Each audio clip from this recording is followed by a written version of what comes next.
Algunas cositas, por ejemplo, la ley 1494 en su artículo 7, inciso A, que dice que también es inconstitucional, y también la ley que regula el colegio de abogados. Podemos ver que son temas que están en el papel. La pregunta que yo quiero hacer, porque sé que usted es un historiador, pero también sé que va actualizado por lo que ha pasado en las últimas constituciones, y primordialmente la constitución de 2010. ¿Usted cree que nuestro país, en cuanto a constitucionalidad, está avanzando como debería de ser, o es solamente, vamos a decir, algo político, solamente de esta manera?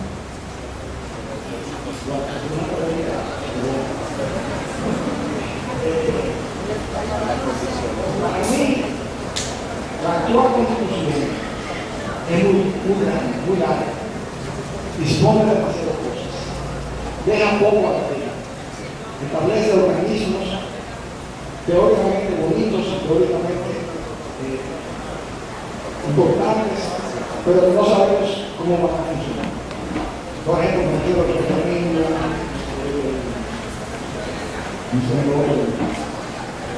requisito, como una constitucional de una novedad que tiene 3 años, 2 años funcionando, dictando sentencias, muchas sentencias muy largas, muy complicadas. El tiempo dirá si esta constitución es la más larga o la más corta. Porque ni parece personal, es que la constitución es un marco. Como marco debe dejar al legislador las cosas menos importantes. Esta constitución tiene demasiadas cosas. Y en un país donde hay más leyes de la cuenta, no se cumplen, la constitución ha querido asumir el papel. El constituyente ha querido convertirse en legislador. Yo creo que eso es peligroso. Ahora, la constitución tiene grandes avances sobre los derechos de la mujer, de los hijos, de los discapacitados, sobre el matrimonio, sobre esas cosas que antes eran menudosas, ahora también. Entonces yo diría que la constitución se ganó un 75%, pero tiene esa culpa. Ahora, ¿cómo la interpretamos esta constitución? Nosotros tenemos 3 tribunales: la Suprema Corte, la Constitucional y el Tribunal Electoral.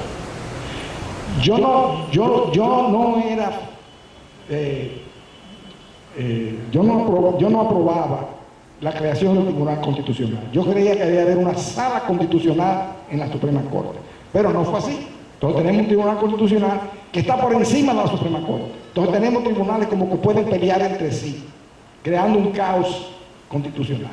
Pero vamos a ser optimistas y creer que los magistrados de estos tribunales tienen lógica, tienen patriotismo y tienen suficiente capacidad para hacer las cosas como ven. Ahora,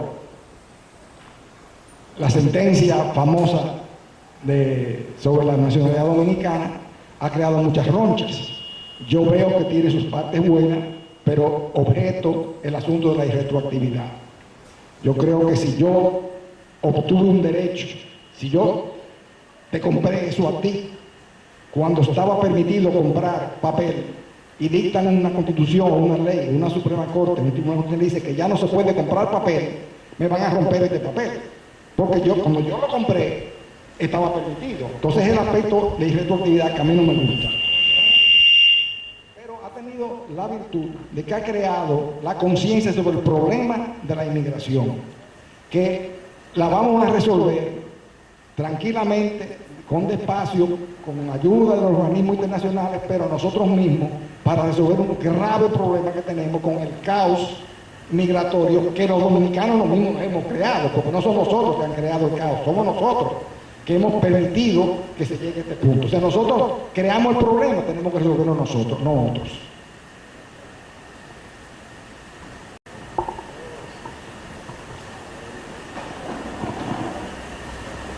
Buenas tardes. Primero que todo, tengo 2 preguntas. Voy a abusar de su generosidad. La primera, dado que usted citó que una de las características de la Constitución del 1844 fue la creación de esos organismos de deliberación provincial. ¿Hasta qué punto usted cree que eso fue influencia de la Constitución norteamericana de 1785 y de la PEPA de 1812?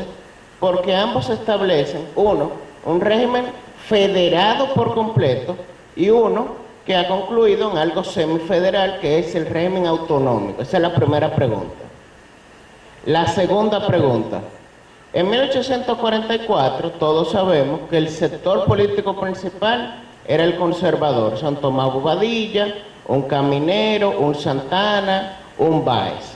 ¿Hasta qué punto se notó la influencia del sector conservador, sobre todo en lo ideológico, en esa asamblea de esa primera Constitución Dominicana? Y gracias.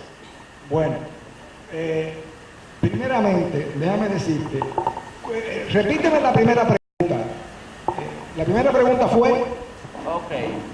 La primera pregunta, ¿hasta qué punto usted considera que hubo una influencia de la Constitución española del 1812 y la americana de 1781 en ese semifederalismo que se adopta en la Constitución Dominicana del 6 de noviembre? Sí, ciertamente.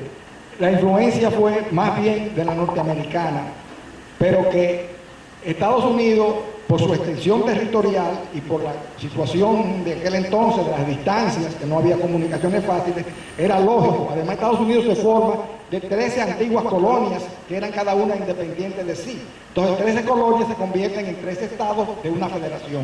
Eso no se aplicaba a nosotros. Eso fue un sueño irrealizable. También la Constitución de Cádiz estableció un poco de eso, pero tampoco funcionó. O sea que yo creo que nuestros legisladores ahí fueron más optimistas de la cuenta y no se dieron cuenta que en un país pequeño con 150.000 habitantes, la creación de organismos provinciales no iba a funcionar. Inclusive no funcionó. De las diputaciones provinciales, lo único que funcionó bien fue la de Santiago, que dictó ciertas disposiciones. No había dinero con que manejarla. Entonces, no había suficiente gente culta y capacitada para ver legisladores nacionales y legisladores provinciales. Simplemente no funcionó. Entonces, lo otro fue... Entonces, ¿se escucha ese micrófono? Sí. Okay. La segunda es, usted sabe que el sector político más importante eran los conservadores. El cito Bobadilla, el sector de Santana, Báez, Caminero. ¿Hasta qué punto ese sector puso sus criterios lógicos en lectura de esa primera Constitución, la de 1884? Sí, ciertamente. Ya en octubre y noviembre del 44, ya los trinitarios estaban excluidos del poder. Ya Duarte estaba expulso, Sánchez estaba ahí, que no sabía qué hacer mucho porque estaba sometido a Santana. O sea que sí, el grupo conservador tuvo mucha influencia. Pero también hubo la influencia del cónsul francés, Saint-Denis, que impuso una serie de condiciones como la libertad de los extranjeros, la libertad de comercio con los extranjeros, la facilidad para nacionalizarse, porque los franceses querían que la República Dominicana fuera un baluarte contra Haití. Entonces que entrara mucha inmigración, principalmente blanca, ¿verdad?, para que fuera como una defensa contra la posible recuperación de él. Ahora bien, tú lees la Constitución sin el artículo 210 y es bastante liberal, Los poderes constitucionales, los tres poderes se balancean uno contra el otro.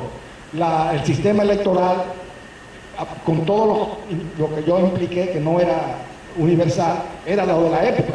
La gente que no sabía leer y escribir no podía votar, porque se entendía que como no pagaban impuestos, tampoco podían ser sujetos de derechos de elegir y ser elegidos.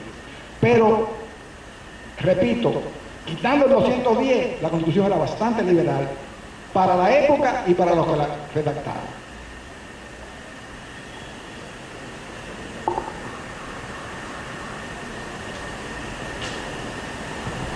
Profesor, entonces usted podría afirmar que ante la ineficacia de ciertas leyes que existen, lo que está haciendo de cierto modo el constituyente es, como la Constitución constituye la norma suprema del ordenamiento jurídico, lo que hace que ciertas instituciones jurídicas para garantizar su eficacia, lo que hace es que le incluya en la Constitución.